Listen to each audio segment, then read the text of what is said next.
Good morning, good afternoon, and good evening, whenever and wherever you. Welcome back to the Beta Plan, playing once again Planescape Torment. And well, we are not finished, of course, here in the Civic Festival. Not by a long shot. We have many things we can do here at the Sensate. For instance, remember that Rick Wint? Yeah, he talks about a guy that cursed him. And he hanged around at the Civic Festival. And his name, well, Jumble Murder Sense. At least that I already know. I think he just described him to me. The short, balding man's orange tunic and rather sizable gut gives him the look of a walking pumpkin. He is absent-mindedly patting his large pouch with a slow rhythm, as if it were a drum. The man's odd, crooked smile and strange gleam in his eyes make him look a bit mad. Greetings. The man gives an exaggerated flourish bow and presents a small card which reads only Jumble Murder Sense Xausitect Exorcer Extraordinaire. Xausitect. Civic Festival, why do you let everybody in? He then snatches the card from your grasp and proceeds to eat it, grinning wildly. Oh, wow. More whispers.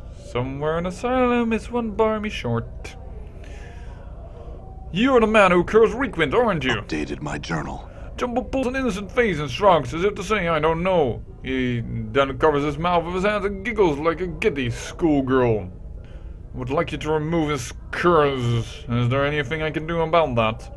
Jumbo pretends not to hear you and starts belching loudly and resuming his belly drumming, his eyes wandering around the festival. Is there anything I could do so that you would do so? Jumbo won't look at you, but shakes his hand. Look, remove his curse, Jumbo, before I'm forced to hurt you. Jumbo raises an eyebrow and takes a step back. He opens his mouth abruptly, and though his lips or throat don't move to shape any words or sounds, a torrent of incomprehensible babbling begins to pour forward. What the? Updated my journal. Jumbo shuts his mouth and the babbling ceases. He peers at you through narrowed eyes, a self-satisfying smile on his pudgy face. Suddenly you hiccup. And hiccup. And hiccup. And hiccup again. Jumbo Murdersims merely turns his head and waves you away. Uh-oh. Looks like you got a curse thrown down on you, Chief. Whatever you've done, Jumbo. No, what have you done to me, Jumbo? Jumbo ignores you entirely. I better find someone who can help me with lose this curse. Farewell. And if you think this is not a problem, yes it is. Because as you can see, every time I hiccup, I am acted as if struck in combat, which means, for instance, I cannot spellcast. So this one is pretty bad for me. This tall, thin man, well actually, why am I coming out here? You probably already ascertained if you even didn't know the game, because he already was saying loudly, so I cursed him! And that's why I should be mage tutor of the Civic Festival. Interesting, by the way.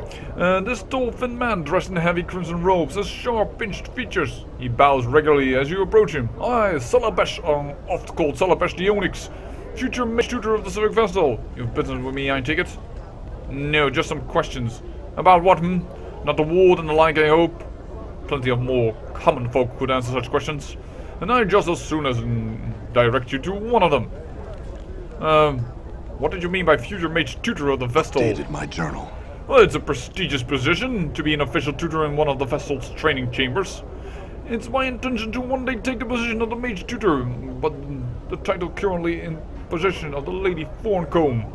If only I could somehow brew, then I would be superior tutor. Alright, well, we might be able to do that. I had a question though. I am not surprised, Salabesh smirks. Why are you called the Onyx? A long tale which I will shorten to save my breath. In my youth I was once called Salabesh the Golden, for I was said to have a heart of gold, small, hard and yellow. Well, I cursed the fool who started that so that he could only speak from his heart and defecate through his mouth. The Onyx appellation, along the same lines as the Golden, though admittedly somewhat less clever, soon followed. In any case, I am a much kinder fellow now, far less prone to laying curses and the like.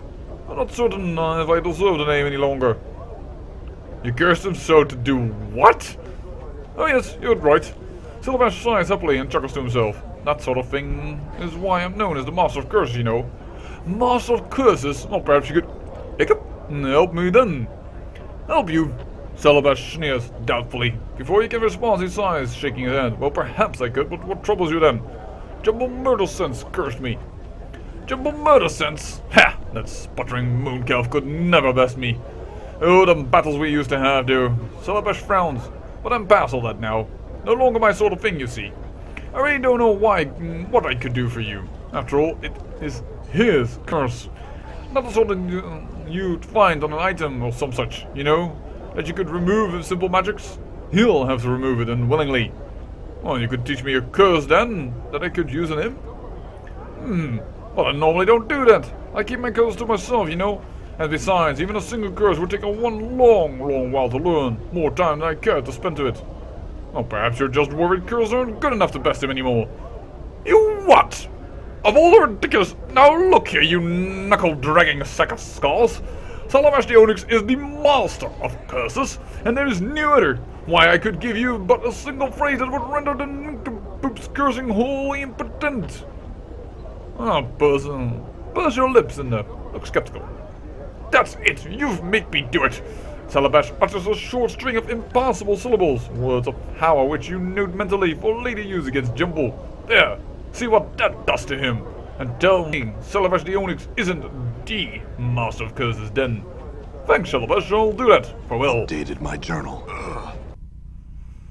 Luckily, it was a short sentence of power, because otherwise I would hiccup right through it. And you don't want to mess with this type of strong magic.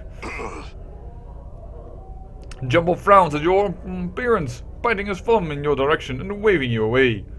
Through the curse Salabash taught you at him. Jumbo stares at you with a somewhat skeptical expression as you speak the arcane syllables of Salabash curse. After a moment of awkward silence, the excited ex-mage notices that nothing seems to have happened, and an evil grin spreads across his face. Continue. He opens his mouth to retaliate with another curse of his own, only to realize he has no voice. Well, there was hardly a voice of last time. He just opened his mouth and strange arcane symbols came out without moving his lips and without moving his throat, but still. Salabash curse has removed Jumbo's ability to speak, thereby destroying the Exarch's ability to curse others. He clutches at his throat, panic welling up in his eyes. Looks like the tables are turned, Jumbo. What do you think will happen when anyone you've ever cursed finds out that you can't speak or curse anymore? Jumbo drops to his knees, a pleading expression on his face. He looks ready to burst into tears. Will you hiccup and remove the curse you've placed on me? Well, darn, that doesn't really sound threatening when you hiccup all the time. Darn it! Through it! Well, blast in our nation! And swear never to hiccup another who didn't mean you are, darn it! Jumbo places his hands over his heart and nods vigorously. Very well, I'll remove the curse then. Updated my journal. Jumbo sighs with relief as you remove Salabash's curse from him. He in turn removes his own, and your hiccups finally stop. He then bows humbly and casts his eyes to the floor. I'd like you to take your curse on Reekwind as well. Updated my journal. Jumbo nods, pouting, and with a wave of his hand removes Reekwind's curse. Thanks. Farewell, Jumbo. I hope we will never speak again. I'm gone. Alright then, but we are not done yet. We have yet many things to do here. Let's see. Merryman. Remember Delora? She said that Merryman held the key to her heart because he was her first love. Oh, let's talk to him. This man looks a little bitter. Kenter's old codger. His mouth is twisted into a frown that becomes even more severe as he notices you coming his way. Merryman my name may be, but merry I am not. Off of you, young one. No time for the likes of you. He goes into a fit of coughing from the exertion of shooing you away so loudly. Wait, Delora wanted me to speak with you. By the way, why does such an exotic beauty as her have you as a first love and then run away? Apparently it's not like she's falling for older man. Or really older man, but alright. Merryman anxious especially. That's so. About what, eh? Well, she says that you're her first love and that so long as you hold the keys to her heart, she'll never be free to love another. She told you that, eh? I'm surprised. Perhaps leaving her under Mistress Gray's tutelage did what I couldn't. Start to develop her feelings. In any case, he pats a pocket on his tunic. I won't just give you the keys. Wait, those are literally the keys to her heart? He nods.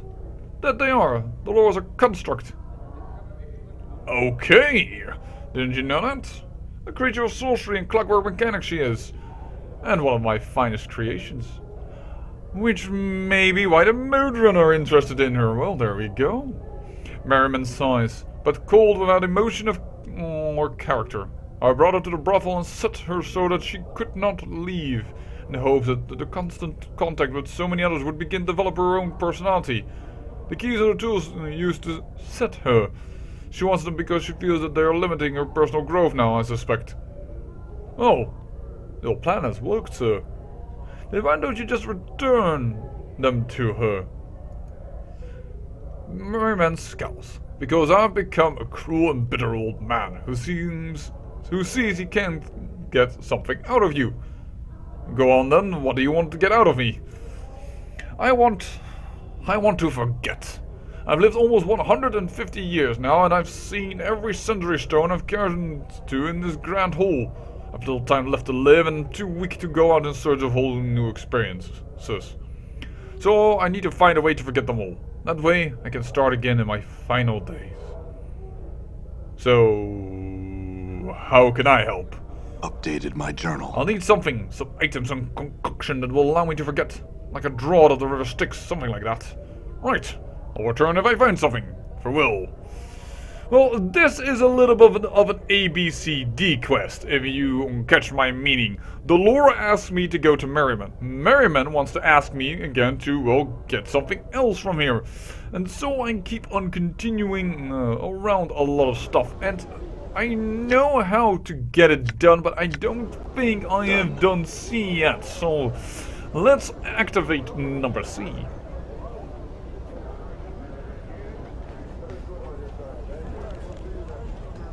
And as the first to arrive, Gluck.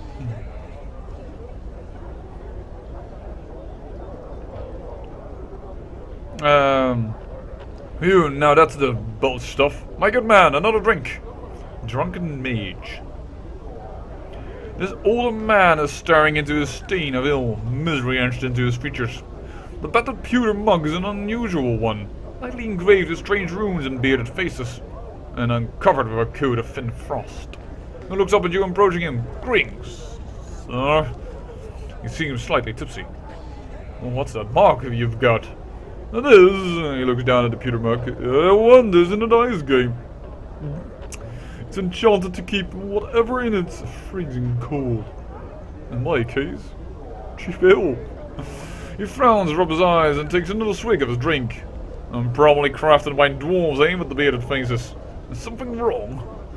He sighs, belches into his hand, and nods as he takes another pull of ale. Aye, something's wrong, alright. I've gone and lost my apprenticeship. Well hungover I was, and botched my mentor's last experiment. All for this damned drink. He sneers at the mug in his hand, but in seconds his expression softens as he takes another swig. Ruins everything it does, this damnable drinking of mine. Why don't you stop drinking then? Updated my journal. He shrugs and sighs miserably. I simply cannot. I want to, but I cannot. I just need to drink.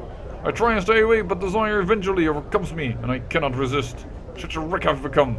He throws back the last of his ale and calls for more. I see. Well, that's too bad. Well, yeah, I haven't triggered that, so now I need to go to D, which I think is somewhere around here.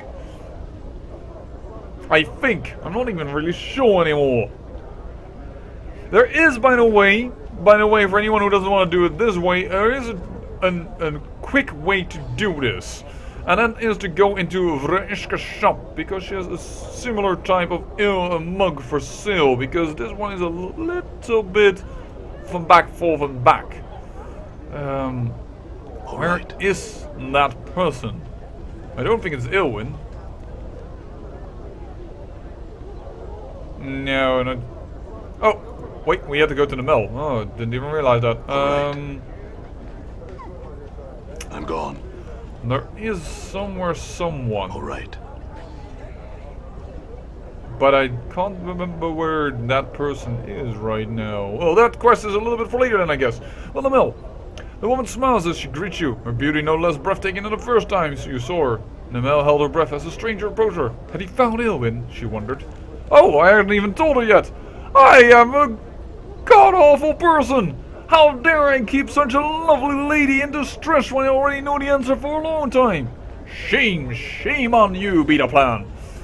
I found Elwyn. She was looking for you too. Updated my journal. Nemel's lips form a perfect smile. An infectious happiness radiates from her, clinging to you like sweet-smelling warmth. Nemel was overjoyed to hear of her friend. Was Elwyn close by? She's at another cafe east of here, across the part of this ward. Nemel thanked the man for his wondrous news. Soon she would go visit her oldest friend Elwyn. Now though, she would reward the stranger. Wait for her to reward you. Sorry, but a lady that has the power to make her words come true as she speaks. I want the reward. She would draw the stranger close, laying her hand upon his chest and kissing the pale, leathery skin of his cheek. Life would flow into him, invigorating him. Then, this was to be his reward. And permanently I'm getting plus 3 HP, which is not bad for a mage, seeing you have a 1d4 sided dice. Besides, I gain experience. As you wait, there's a light tingling sensation upon your cheek and chest. The feeling spread across the whole of your body as you begin to feel stronger, more animated. My thanks, Nemel. Farewell. In knowing the teachings of Zerthamon, I have become stronger. Why, first when we talked to Dakon, and he saw how we, handle spicing up relationships, and now we got a kiss and he levels up again. I'm gone. Secretly, I'm beginning to think he's quite a pervert. Alright, I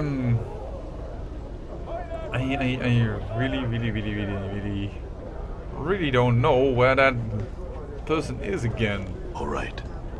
Perhaps that is this lady? I don't know. Fortune told, get your fortune told for a paltry 5 coppers. No, that's not the one I want. Where is that person? I can't remember. Good. Alright. I like that actually, to be honest. I played this game, as probably people can tell, way too many times. And I just know where everything is at, but I can't remember this person.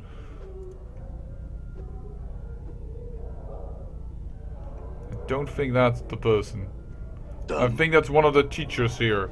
And I won't go in any of these. You can definitely go in here. This is a person that Free Planes aligned. Creature predominantly behave in one of the three. He talks about alignments: lawful, chaotic, neutral, good, and evil.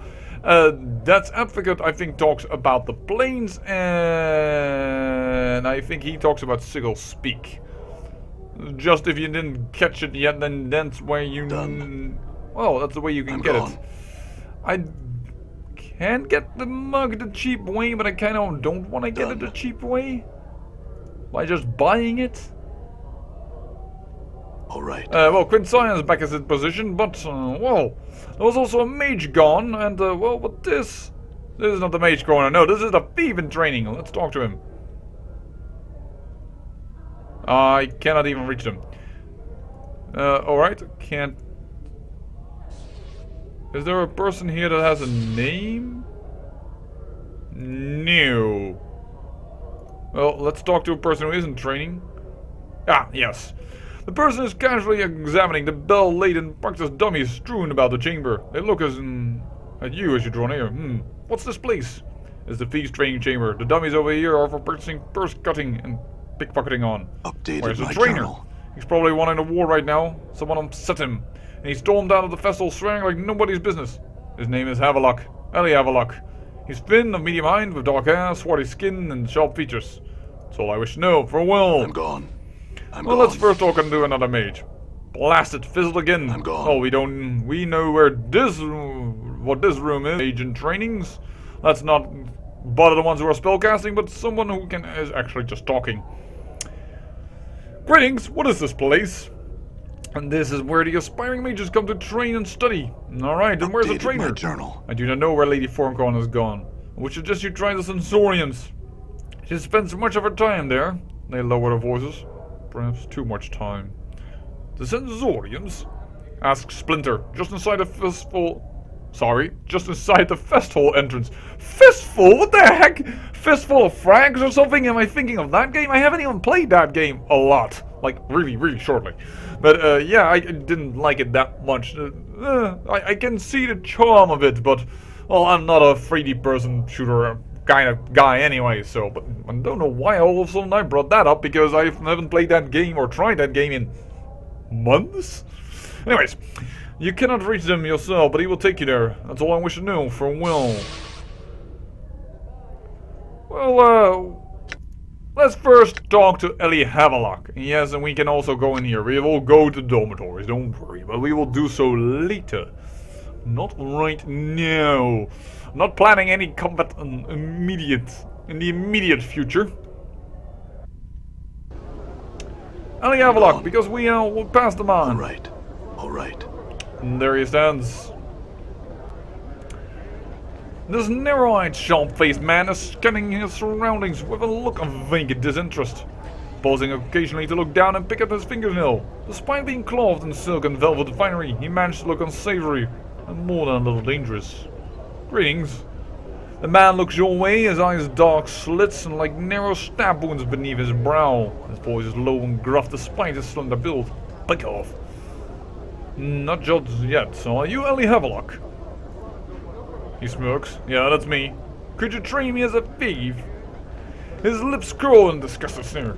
Thieves and thievery it always is. 5 tours I spent on reconnaissance operative in the War of Lies. Scout is my title. Scout. I teach the way of stealth and spycraft, not common thievery. And in D&D 3.5 they introduced this as a main class to deviate between the two. Scout being, somewhere between a rogue and a ranger more or less. Could you train me anyway? Nay, I've had enough of teaching petty pickpockets and would-be robbers for the time being. What could I do to convince you otherwise? He purses his lip and looks skywards. Many things, I suppose. He looks you straight in the eye. I'll keep it simple for you, don't jink. You want a training, it will cost you. I'll pinch the lady's bottom before I train on the bird for free. How much? No. I don't know, forget it, farewell. You know the price, 500 copper comments. I know.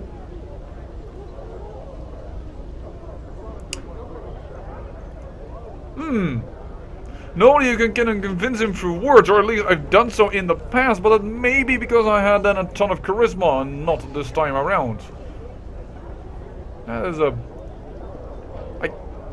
I kind of think I failed this, to be honest. I think I perhaps should have talked about the War of Lies? I may have failed that. Oh well, and that is not a problem. Sometimes you win, sometimes you lose.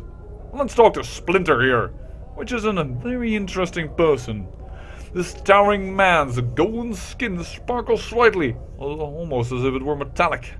Whether it's his actual flesh or merely painted on, you cannot tell.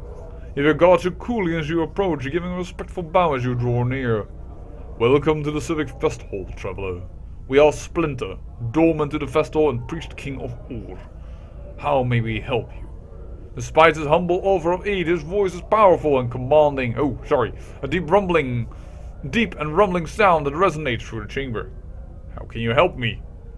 We do many things in this fine hall, traveler. We answer questions guests might have regarding it or its inhabitants. We direct both visitors and members to the Society of Sensation alike to the Sensoriums or lecture halls. We also accept new members into the Society. Lastly, it is though us that purchases from the Society's vaults are made. Sorry. Spells, items and such.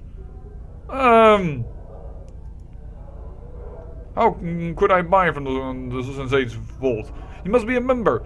Well, I won't bluff because I don't have enough charisma to bluff past a priest king of Ur, trust me. But I could become a Sensei and then really quickly end it. I would want to become a Sensei for the time being and then probably get away from them. Because there's another faction that I would love to be a part of, but I would like to enter the Sensoriums and don't think I can enter the private Sensoriums without being a Society of Sensation member anyways. So, I want to ask something about you, Splinter. There is little to say that we have not told you. We are Splinter, doorman to the festival, demigod, son of Isahar, and priest king of Ur. Plane walkers come to our world and told us of the Society of Sensation.